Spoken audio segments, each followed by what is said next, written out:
All, welcome you all to my new blog. আর আমি এইবার চলে এসেছি মুম্বাইতে। এখন আমি মুম্বাইতে থাকতে চলেছি বেশ কয়েকটা মাস। মুম্বাই এটা আমার প্রথমবার নয়, আমি আগের বছরও বেশ অনেকগুলো মাস মুম্বাইতেই ছিলাম, কিন্তু এটা আবার সেই নতুন করে সব সেট আপ করা। অ্যান্ড অফকোর্স আমি আমার কিছু জিনিসপত্র একটা বন্ধুর বাড়িতে রেখে এসেছিলাম। এখন এই সব জিনিসপত্র নিয়ে ফিরছি। আমার মাথার পিছনেও কিছু জিনিসপত্র দেখতে পাচ্ছ, এই একটা bag and all such things. এবার সেটেল করতে হবে, যাওয়া যাক। সুন্দর রাস্তা। এইটা অ্যাকচুয়ালি ওর বাড়িটা দহিসরের দিকে, মুম্বাইয়ের আনন্দনগর। তো সেই দিকটা দেখছি পাহাড়ি এলাকাটা বেশ কিছুটা আছে। অ্যান্ড কি একটা অদ্ভুত ঝকঝকে ব্যাপার আছে মুম্বাইয়ের মধ্যে। So fresh, relieving, what to say. Sometimes I feel Mumbai is my therapy, though it could be a bit costly, but it's amazing. I think যারা আমার মতো খুব ফ্রিভাবে জীবনযাপন করতে পছন্দ করো, তাদের জন্য ইন্ডিয়ার Mumbai is best city, I must say.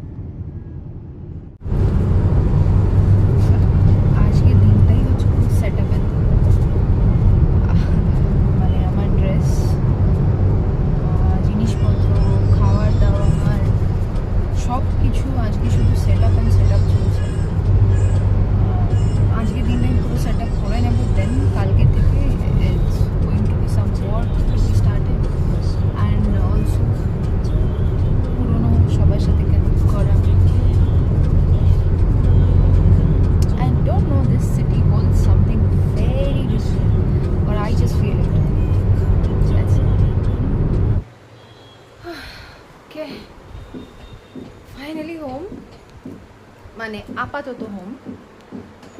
মুম্বাইতে যেখানে ঘরটা নিয়েছি আমি, সেখানে এলাম। এবার আমার জিনিসপত্রগুলো আবার সেট করব। খুব অদ্ভুতভাবে আমার খিদে পাচ্ছে, তো আজকে আমি লিকুইড ডায়েটে আছি। কি খাবো সেটা দেখতে হবে, অ্যান্ড জিনিসগুলো সেট করতে হবে। কালকে থেকে I have much work to do. Okay, চলো যাই, শুরু করি। চলো, আজকের মতো তোমাদের সবাইকে টাটা, বাই বাই। আবার নেক্সট ব্লগ নিয়ে তোমাদের কাছে আসবো। তত ঘন্টা পর্যন্ত